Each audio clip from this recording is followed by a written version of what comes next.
விவசாய உறவுகளுக்கு வணக்கம். ஜினையன்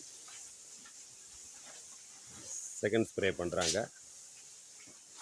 பஞ்சு ஸ்ப்ரே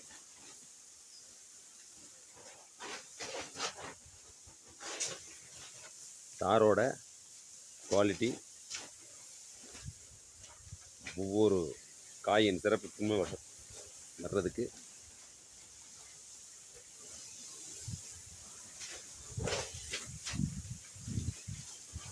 சிறப்பாக ஸ்ப்ரே ஓடிக்கிட்டு இருக்கு. ஹோண்டா ஸ்ப்ரேயர் வைத்து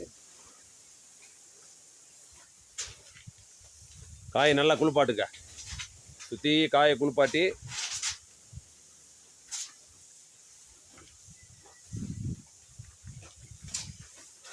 மெயின் வந்து காய் தான். காய்க்கு நல்லா ஸ்ப்ரே கொடுக்கணும். காயை சுற்றி கொடுத்துட்டேன் இலைக்கு போகணும். மெயின் காய் நல்லா குளிப்பாட்டி விடுங்க. நிப்பாட்டி குளிப்பாட்டுங்க. ஓட வேண்டியதில்லை.